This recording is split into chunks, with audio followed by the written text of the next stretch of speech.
Subscribe to our YouTube channel and press the bell icon to get the latest updates.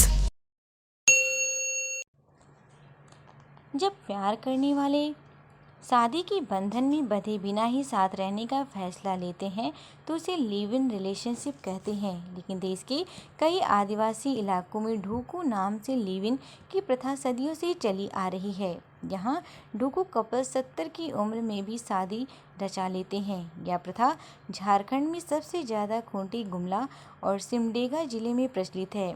वैसे यह पूरे जनजातीय समाज में सदियों पुरानी परंपरा है। खूंटी में अब नियमित संस्था की ओर से सामूहिक विवाह समारोह भी आयोजित होता है।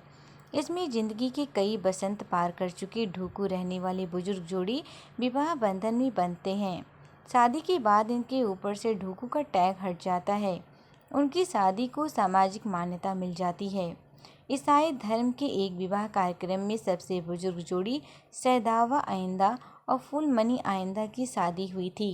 तोरोपा के चुरगी मानहुतु के रहने वाली करीब 75 वर्षीय सदैवा आइंदा और करीब 70 वर्षीय फूलमनी आइंदा की संतान नहीं है। ढूकू शब्द ढुकना से जन्मा है। इसका मतलब है घर में प्रवेश करना। अगर कोई महिला बिना शादी के किसी के घर में रहती है तो उसे ढूकू या ढुकनी महिला कहा जाता है, यानी वह महिला किसी के घर में दाखिल हो चुकी है, यानी घुस आई है। लिव इन में रहने वाले कपल्स को ढूकू कपल्स कहा जाता है। शादी के लिए पूरे गांव को भोज खिलानी पड़ती है, इसीलिए आर्थिक रूप से कमजोर लोग ढूकू कपल बनते हैं। दरअसल झारखंड के इन गांवों में शादी को लेकर रस्में काफ़ी अलग हैं। जिन कपल्स को शादी करनी होती है उनके परिवार को पूरे गांव वालों को भोज देनी होती है। लड़की वाले अपने गांव में लोगों को खाना खिलाते हैं और लड़के के गांव में अलग दावत होती है। गांव के लोगों को मांस चावल खिलाने के साथ ही हड़िया का भी इंतजाम करना होता है। इसमें करीब 1 लाख रुपए तक का खर्च आता है।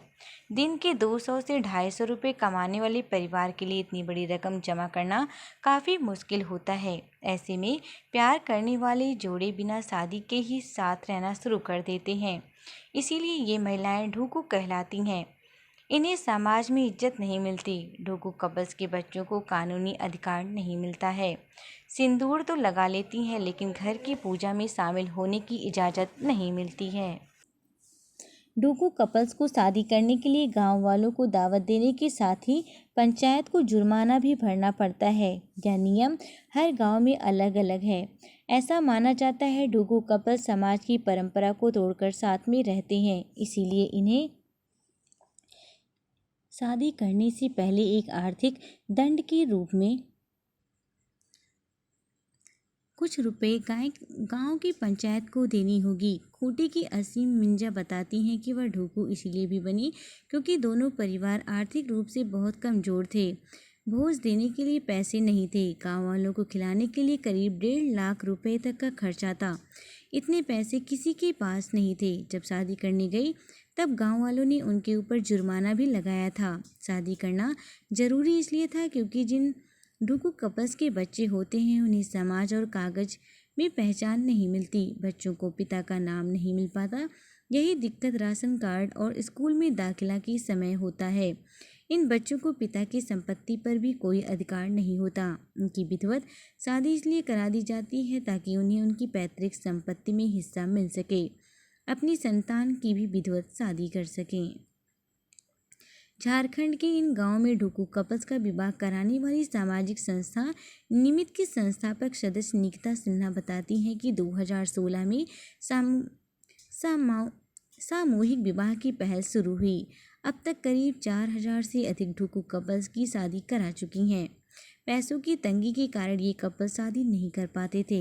इनमें से कुछ की हालत तो ऐसी भी थी कि उनके ढूकू होने के कारण बच्चों के भी रिश्ते नहीं हो पा रहे थे। बिरसा कॉलेज स्टेडियम में नियमित संस्था की ओर से आयोजित सामूहिक विवाह समारोह में पहली बार महिला पुरोहित ने जोड़ियों का विवाह कराया।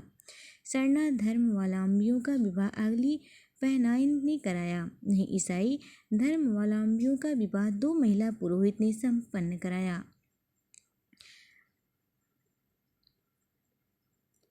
पहाड़ा राजा सोमा मुंडा कहते हैं कि समाज में जब युवती युवक एक दूसरे को पसंद करते हैं और शादी करना चाहते हैं तो प्रस्ताव अपने माता पिता को देते हैं। घर वाले अगर इस शादी के लिए राजी हो गए तब तो उनकी विधिवत शादी करा दी जाती है, लेकिन कुछ मामलों में घर वालों इसके लिए राजी नहीं होते। तब ऐसे युवक युवती लिव इन में पति पत्नी की तरह रहने लगते हैं और इन्हें ढूकू कहा जाता है। पहाड़ा राजा सोमा मुंडा कहते हैं कि पारंपरिक स्वशासन व्यवस्था के तहत सामाजिक मान्यता के लिए गांव के पहना आदि के पास जाता है। कई मामलों में पंच की ओर से जुर्माना लगाकर उनकी शादी करा दी जाती है। ढूकू रहने वाली जोड़ी में अगर